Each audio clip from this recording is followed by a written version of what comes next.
तड़का मार के रेडियो गरम मसाला।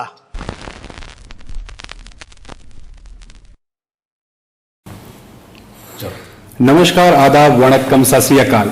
आप सभी जानते हैं कि नवरात्रि की धूम सबसे पहले यहाँ पर शुरू हो चुकी है, जबकि माता रानी अभी आने वाली है, लेकिन इससे पहले ही नवरात्रि का फेस्टिवल हमने एंजॉय करना यहाँ पर शुरू कर दिया है। कुछ शोज ऑलरेडी हो चुके हैं और अभी हमारे साथ फिलहाल मौजूद है मिस्टर हेमंत चौहान जी, जो हमें बताएंगे उनके बारे में और उनके शोज के बारे में जो कि आप हमेशा एंजॉय करते हैं। तो नमस्कार हेमंत जी। नमस्कार। सबसे पहले तो हम और हमारे सारे श्रोता जानना चाहेंगे कि आपने एज अ परफॉर्मर ये शोज करना कब शुरू किया, कौन सी उम्र में शुरू किया?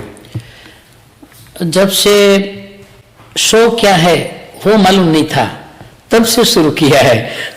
इसका मतलब बचपन से ही शुरू किया और परंपरा में है। मेरे दादाश्री गाते थे, मेरे पिताश्री गाते थे, मेरे काकाश्री गाते थे, तो ये परंपरा में ही ब्लड में ही आया है। और बाद में मैं स्कूल में पढ़ता था, कॉलेज में पढ़ता था, तब गाने का तो मैंने शुरू कर दिया था, साथ साथ में शास्त्रीय संगीत का भी अभ्यास शुरू कर दिया। और उसके बाद छोटी मोटी हरीफाई में भाग लेता रहा, तो उसमें मुझे प्रोत्साहन मिला और रेडियो में पास हुआ। और रेडियो में पास होने के बाद मुझे बहुत मार्गदर्शन मिला और साधु संतों सौराष्ट्र के गांव-गांव में घूमकर प्राचीन रचनाएं, प्राचीन भजनें, कबीर साहब, मीराबाई, दासी जीवंश, गंगा सती, जो संत हुए उसकी रचनाएं पारंपरिक कैसे गाई जा सकती है, उसकी मैंने बहुत मेहनत की। और उसके बाद तो संगीत नाटक अकादमी न्यू दिल्ली ने जापान भेजा, फ्रांस 2 बार भेजा, उसके बाद ग्रीस भेजा, और गुजराती समाज लोगों ने 10-15 बार तो अमेरिका बुलाए, कनाडा बुलाए, और यूके भी 10-15 बार हम जा चुके हैं। और ये चौथी ट्रिप हमारी ऑस्ट्रेलिया की है। तो आपके गुरु कौन रहे? आपके फैमिली में से ही कोई आपके गुरु थे या कोई और गुरु थे? मेरे पारंपरिक मेरे जो संगीत के गुरु थे दादाश्री रामजी दादा, उसके पास से मैंने ये सीखा। बाद में ये शास्त्रीय संगीत क्या है मुझे मालूम नहीं था, तो कॉलेज के काल दरमियान 1971 से 1974 में मैंने थोड़ा शास्त्रीय संगीत का अभ्यास किया। और वो संगीतकार बहुत बुजुर्ग थे, वो संगीत का एक भी अभ्यास उन्होंने किया नहीं था, लेकिन गवर्नमेंट ने उसको मास्टर ऑफ म्यूजिक की परीक्षा लेने को, एग्जाम लेने के लिए नियुक्त किए थे। तो इतने गुणीजन के पास मैंने शास्त्रीय संगीत को सीखा और उन्होंने बोल दिया कि भाई आपका गला लोक संगीत का है, तो जो लोक संगीत में काफी है, इतने राग मैंने आपको सिखा दिया, बाद में तू अपने क्षेत्र में आगे बढ़। अभी आप तो ये दांडिया, गरबा और क्लासिकल, गुजराती क्लासिकल के लिए जाने जाते हैं और आपका काफी नाम है, बहुत सारे देशों में आप शोज कर चुके हैं। जी। क्या आपको कभी फिल्मों के लिए गाने का मौका मिला? मेरा एक ही ध्येय है कि भक्ति संगीत गाना जी, भक्ति संगीत के अलावा कभी नहीं गाना, ऐसा मेरा ध्येय है जी। इसलिए फिल्म में जो गाऊं तो कोई भी गीत गाना पड़े। सही। इसलिए मैंने हिंदी पिक्चर की ऑफर भी आती है तो भी ना बोलता हूँ। गुजराती पिक्चर में तो 5-6-7 पिक्चर में गए, वो भी धार्मिक भजन, धार्मिक गाने। पहले केसर चंदन में देखंदा को आदिल माई जनन जनन जाल रेवागे, वो भजन मैंने गाया और उसको श्रेष्ठ गायक का अवार्ड मिला। बाद में पंखीड़ा वाला गरबा मैंने गाया और उसको भी श्रेष्ठ गायक का अवार्ड मिला। उसके बाद मैंने छोड़ दिया, गुजराती पिक्चर में गाने का भी छोड़ दिया, क्योंकि हमारा गीत पहले रिकॉर्ड हो जाता है, बाद में पिक्चराइज होता है, तो कहाँ गीत रख देते हैं वो देखने के बाद मालूम पड़ता है। इसलिए अब तो जो हम करते हैं वो हमें हमारे सामने, बस हमें जो आनंद होता है और लोगों को जो देना है वो हम पहले से सोचते हैं और इस प्रकार काम। जैसे अभी आपने बताया कि आप सिर्फ भक्ति संगीत गाना चाहते हैं, लोगों को सुनाना चाहते हैं, तो आई थिंक हमारे दर्शक जानना चाहते हैं कि अगर आपके भक्ति संगीत के आपने कोई एल्बम्स बनाए हैं, जो हमारे दर्शक श्रोता जो है शायद वो एल्बम्स खरीदने के लिए उत्सुक हो, इच्छुक हो। मैंने अब तक 800 जितने, माने शायद 6000 गाने गाए हैं। उसमें 50% तो भजन गाए जी। बाद में गरबे इतने गाए हैं और बाकी व्यसन मुक्ति, दहेज मुक्ति, स्त्री भ्रूण हत्या, ऐसे कई लोगों को कुछ मार्गदर्शन मिले, कोई का हृदय परिवर्तन होवे।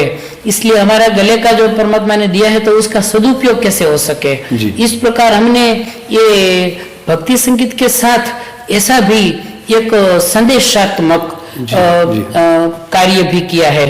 उसमें ऐसे कि भाई दारूबंदी के गीत, तो दारूबंदी के ऐसे करुण गीत हम बनाते कि लोग एक बार सुनने के बाद छोड़ देवे कायम के लिए।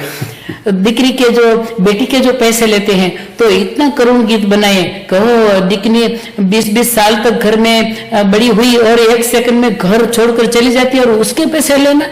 तो लोगों को ऐसा संदेशा देना ये हमारा कर्तव्य है। सिर्फ भजन गाना और भक्ति करना, इसके अलावा कुछ नहीं है, ऐसा नहीं है। परमात्मा ने जो गला दिया उसका संपूर्ण सदुपयोग कैसे करना।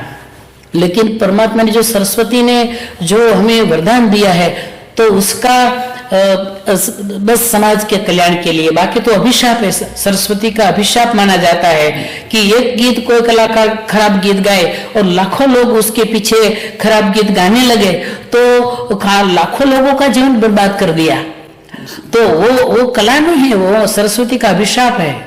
इसलिए हमने ये माता जी की एक अमन्या रखकर, उसकी जो अदब रखकर जो गाया है उससे हमें संतोष है और अभी जब तक उसकी कृपा रहेगी तब तक गाते रहेंगे। बहुत बढ़िया, आपसे इतनी सारी जानकारी अच्छी हमें जानने मिली। बस एक और जानकारी जानना चाहते हैं, क्या आप खुद संगीत शिक्षा आपने किसी से ली है? क्या आप अपनी संगीत शिक्षा किसी को देते हैं? आपके पास से सीखे हुए कोई है शिष्य आपके जो अभी भी सीख रहे हैं या फिर एज ए प्रोफेशनली तौर पर गा रहे हैं गरबाज या फिर कुछ और? मेरे दादाश्री बहुत विद्वान थे और उस वक्त तो माइक का जमाना भी नहीं था जी। तो 200-300 लोग तो ऐसे ही सुन सकते थे। इतनी बुलंद आवाज में 100 साल तक की उम्र में तो मैंने रिकॉर्डिंग किया था उसका। तो उसको मदद हम करते थे न, तो लोग ना बोलते थे कि नहीं बेटा बस रखो, दादा को गाने दो। तो इतनी बुलंद आवाज के मालिक थे। तो उसके पास से मैंने बहुत भजन सीखे। बाद में शास्त्रीय संगीत जब बाबा अंधारिया उसके पास सीखे। उसके बाद जो बुजुर्ग लोग, संत लोग जो रेडियो में गाते थे, आर्टिस्ट लोग, उसके पास से मैंने सीखा। जहां जहां मिला वहां से उसको गुरु बनाया। कोई एक के पास नहीं, वे बस हमने बहुत सीख लिया, अब कब कुछ जाने की जरूरत नहीं। अब भी हम विद्यार्थी भी है कि चलो कुछ भी कुछ तो मिलता है, सीखने को मिलता है। कोई फिल्म का गीत गाए तो भाई उसमें भी एक सुर तो है, तो उसमें भी कुछ तो अच्छा मिलता है। तो अब भी विद्यार्थी है, सीखते रहते हैं। और मेरी बेटी भी अब तो 36 साल की है, हाई स्कूल में टीचर है साइंस की। और मेरे साथ अब आई है गीता चौहान, वो भी गाती है। और गुजरात में क्या है, थोड़ा क्रेज अलग हो गया है कि बस जल्दी रेडियो में आ जाए, जल्दी टेलीविजन में आ जाए, जल्दी बड़े बड़े प्रोग्राम मिलने लगे, जल्दी कोई फिल्म में आ जाए, ऐसी भावना से सीखने आते हैं। इसलिए हमें अच्छा नहीं लगता। कोई सीखने की भावना के लिए कोई आते हैं तो हम जरूर सिखाते हैं। जो हमारे बच्चे हैं, बेटे हैं, बेटी है, वो तो एक गुरु की तरह, एक आदर की तरह कि भाई पापा से जो सीखेंगे वो सही सीखेंगे। तो उसको हम सब जो हमारा रहस्य राज है सीखने का, जो हमने सीखा है वो सब सिखा देते हैं। तो अभी आप हमारे श्रोताओं को, लिसनर्स को, या फिर जो आपके गाना संगीत सुनने के लिए आते हैं, डांडिया रास गरबा खेलने के लिए आते हैं, उनको कोई संदेश देना चाहेंगे आप?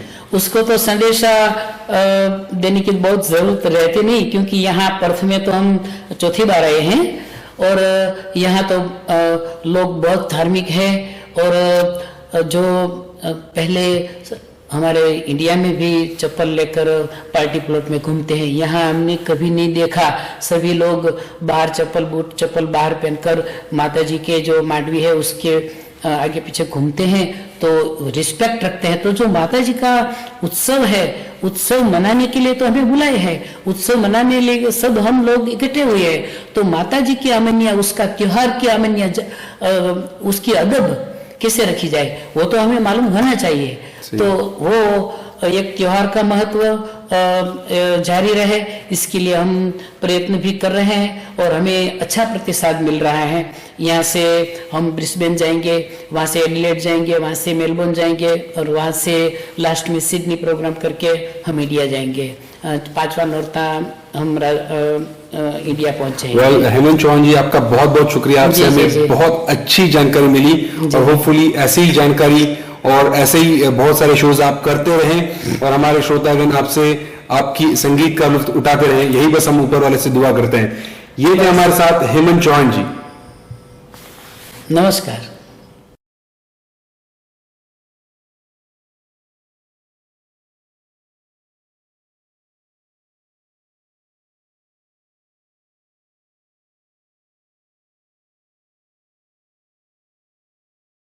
www.radiogaramasala.com